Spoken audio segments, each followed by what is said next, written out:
25 اور 26 جو نکات ہیں، 25 اور 26 نکات، اس میں یہ کہا جا گیا ہے کہ یہ جو اپنا پیس ٹاکس ہیں وہ اس کو ویلکم کرتے ہیں، لیکن وہ پیس ٹاکس اب جو ہیں وہ کنسٹیٹیوشن کے اندر رہتے ہوئے کرنے پڑیں گے، اور اس میں خاص طور پر عورتوں کے حقوق اور بچوں کے حقوق، چلڈرن رائٹس اور وومن رائٹس کا خاص طور پر خیال رکھا جائے گا۔ یہ جو شق ہے آپ کے خیال میں وہ جو طالبان سے یا ریلیجس ملیٹنٹس کے ساتھ بات چیت ہوگی تو پھر افغان حکومت کس طرح ان نکات کو اپنا کر سکے گی؟ دیکھیں، اگر یہ نکات پہلے نہیں تھے لیکن یہ باتیں تھیں، یہ اس طرح کی پہلے بھی کافی دباؤ تھا افغان حکومت کے اوپر کہ یہ جو خواتین کے حقوق ہیں، بچوں کے حقوق ہیں، جمہوریت جو وہاں سے آئی ہے اس کو بھی بچانا ہے۔ ایسا نہ ہو کہ امن معاہدے ہوں اور اس میں یہ چیزیں جو ہیں تو یہ پھر نہ ہوں، یہ ضروری ہیں۔ تو یہ لیکن یورپین یونین خاص طور پہ یہ مطالبات کرتا ہے کہ یہ حقوق جو ہیں ان کا تحفظ ہونا چاہیے، جو کامیابیاں حاصل کی افغانستان میں پچھلے 15-16 سال میں ان کا تحفظ ہونا چاہیے۔ لیکن دیکھیں، یہ میرے خیال میں کاغذی کارروائی ہوتی ہے، یہ لکھ دیا گیا ہے لیکن اس پہ کہاں تک عمل درآمد ہوگا؟ یہ جو موجودہ افغان حکومت ہے اس کے دور میں خواتین کے حقوق اتنے پامال ہوئے ہیں کہ طالبان کی یاد آتی ہے، کیونکہ اس دوران بھی ایسا ہی ہوا تھا۔ تو ایسا ہے نہیں، یہ بچوں کے حقوق، بچے جنگ میں بھی شامل ہیں، بچوں کی تعلیم متاثر ہو رہی ہے، بے شمار بچے جو ہیں وہ اسکول سے باہر ہیں۔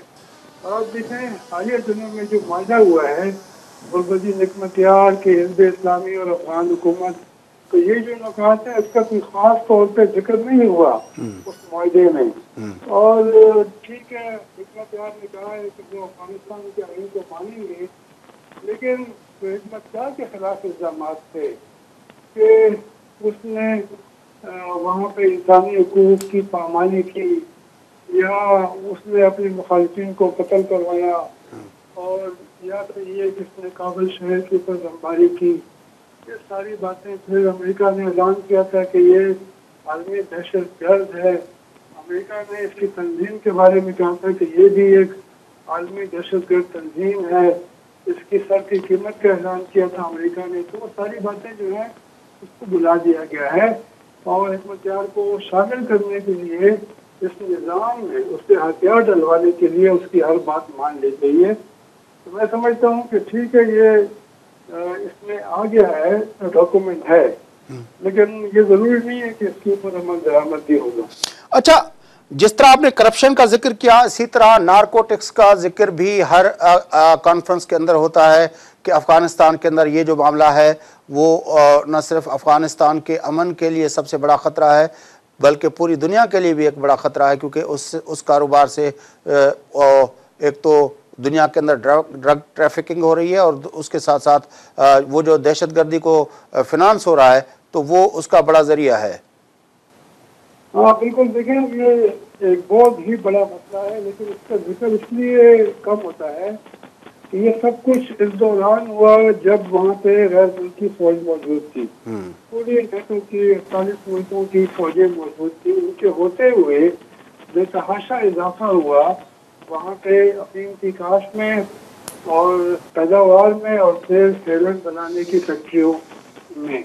یہ غیر ملکی فوجیں امریکہ برطانیہ نہیں روک سکے، یہ اس کی بہت بڑی ناکامی ہے۔ اس کے لیے کافی رقم رکھی گئی تھی لیکن وہ رقم بھی ضائع ہو گئی۔ یہ سارا کام برطانیہ کے حوالے کیا گیا تھا، برطانیہ کو بری طرح ناکامی ہوئی، لیکن اس کا ذکر نہیں کرتے کیونکہ پھر یہ ان کے اتحادی ہیں اور ان کی بدنامی ہوگی۔ افغان حکومت بھی ذمہ دار ہے، وہ بھی کوئی کارروائی نہیں کر سکی اس لیے کہ اس کے اپنے لوگ جو ہیں وہ اس میں ملوث ہیں۔ خود امریکہ کی حکومت اور ان کے میڈیا نے کہا تھا کہ حامد کرزئی کا بھائی جو ہے احمد ولی مسعود، وہ بھی منشیات کے کاروبار میں ملوث تھا، بعد میں وہ ایک واقعے میں قتل ہو گیا تھا۔ تو دیکھیں اس میں سارے لوگ ملوث ہیں، اور جس کے پاس ہتھیار ہے، جس کے بس میں ہے، جو راستوں کو کنٹرول کرتا ہے، بارڈر کو کنٹرول کرتا ہے، ہوائی اڈوں کو کنٹرول کرتا ہے، تو ان کا اس میں ہاتھ ہوتا ہے، وہ اس کاروبار میں ملوث ہے، بہت بڑا پیسہ ہے اس میں۔ افغان حکومت کے لوگ بھی ہیں، اس میں طالبان بھی ہیں، اس میں باقی بھی مسلح گروہ ہیں، اور اس میں میرے خیال میں غیر ملکی بھی ملوث ہیں، کیونکہ جو پیسہ یہاں سے آپ کما سکتے ہیں اس کاروبار میں وہ کہیں اور نہیں بنتا۔ ایک اور اہم بات یہ ہے کہ اگر منشیات کی ڈیمانڈ مغربی ملکوں میں نہیں ہوگی تو پھر یہ منشیات وہاں نہیں جائیں گے، تو وہاں کے لوگ بھی اس میں ملوث ہیں، اور وہاں پہ ڈیمانڈ ہے، یہاں پر پیداوار ہے، تو افغانستان کی جو افیم ہے یا ہیروئن ہے وہ پھر پہنچتی ہے سینٹرل ایشیا کے راستے سے رشیا اور پھر یورپ، یا پھر ایران اور ترکی کے راستے، پاکستان کے راستے وہ پہنچتی ہے پھر آگے ترکی اور پھر یہ یورپ کے ممالک میں۔ امریکہ میں اس کا یہ کافی دور ہے تو وہاں پہ یہ نہیں پہنچتی، تو یہ یورپ کے ممالک جو ہیں ان کا بھی یہ فن بنتا ہے، تو وہاں پہ جو یہ منشیات آ رہی ہیں اس کو روکیں، وہاں پہ جو ڈیمانڈ ہے اس کو کم کریں، تو پھر یہاں پہ پیداوار نہیں ہوگی اور یہ چیزیں وہاں نہیں جائیں گی۔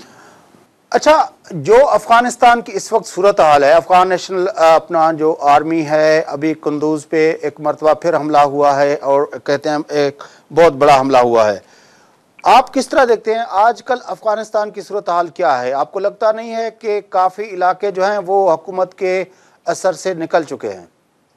دیکھیں پچھلے چند مہینے میں ایک امریکی ادارے کے مطابق، اس کو سیگار بولتے ہیں، اور وہ جو امریکی پیسہ خرچ ہو رہا ہے افغانستان میں تو وہ اس کی نشاندہی کرتے ہیں، اس کی مانیٹرنگ کرتے ہیں، تو انہوں نے کہا ہے کہ پچھلے کچھ مہینے میں 5% مزید علاقہ افغان حکومت کے ہاتھ سے نکل گیا اور طالبان کے ہاتھوں میں آ گیا۔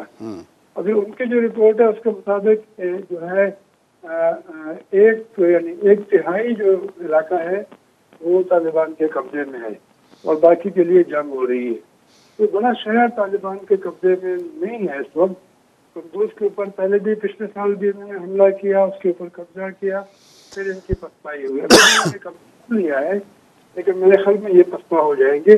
لیکن اب یہ ہے کہ یہ بڑی ایک حیرانی کی بات ہے کہ طالبان بہت کم تعداد میں اپنے فائٹرز کے ذریعے ایک بڑے شہر کے اوپر قبضہ کر لیتے ہیں۔ قندوز جو ہے وہ چھٹا بڑا شہر ہے افغانستان، اور پچھلی بار یہ ہوا پچھلے سال اسی مہینے میں انہی دنوں میں 500 طالبان نے حملہ کیا قندوز کے اوپر، اور 5000 سے زیادہ جو وہاں پہ افغان فوجی تھے، پولیس تھے، وہ اس کو نہیں روک سکے۔ یہ ایک دیکھیں اس میں جو ہے کمٹمنٹ کی جو بات ہے اور جو قربانی دینے والی بات ہے وہ بڑی اہم ہے کہ کون لڑنا چاہتا ہے اور کون لڑنا نہیں چاہتا۔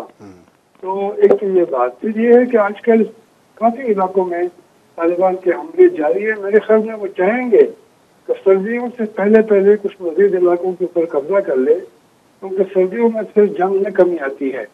اور اب یہ ہے کہ ہم دیکھ رہے ہیں کہ دو اس وقت صوبائی دارالحکومت اور ہیں جس کے اوپر طالبان کا دباؤ ہے، ایک فرا کا صوبہ ہے اور جو شہر ہے اس کو بھی فرا کہتے ہیں، ایک ہلمند کا صوبہ ہے، اس کا جو مرکزی شہر ہے لشکرگاہ۔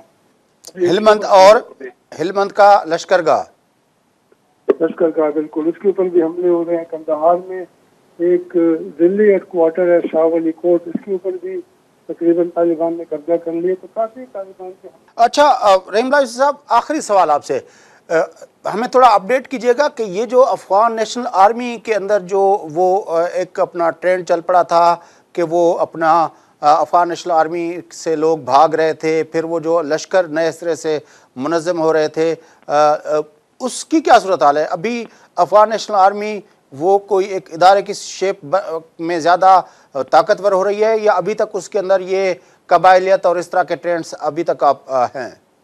دیکھیں 3,22,000 افغانستان کی فوج ہے اور پولیس ہے اور بارڈر ملیشیا ہے، تو ان کی تعداد تو کافی ہے، لیکن ابھی بھی کہتے ہیں کہ اس میں 30% یا اس سے اوپر لوگ جو ہیں وہ بھاگ جاتے ہیں، وہ بگوڑے ہو جاتے ہیں، جس طرح ہمارے یہاں ہے۔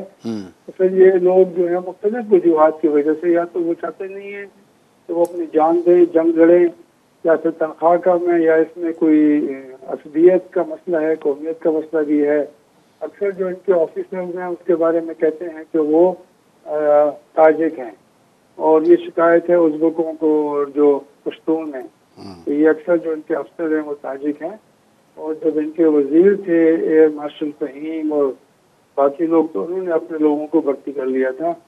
تو یہ مسئلے وہاں پر ہیں. پھر یہ ہے کہ پچھلے سال تقریباً 5,000 فوجی جو ہیں وہ مارے گئے، اور اس کی جو کیجولٹی کی فگر ہے وہ بہت زیادہ ہے. امریکی فوجی کمانڈر کہتے ہیں کہ اس تعداد میں اگر لوگ مریں گے تو یہ سسٹینیبل نہیں ہے، یعنی یہ کب تک برداشت کریں گے، یہ ممکن نہیں ہے، یہ فوج جو ہے یہ بکھر جائے گی.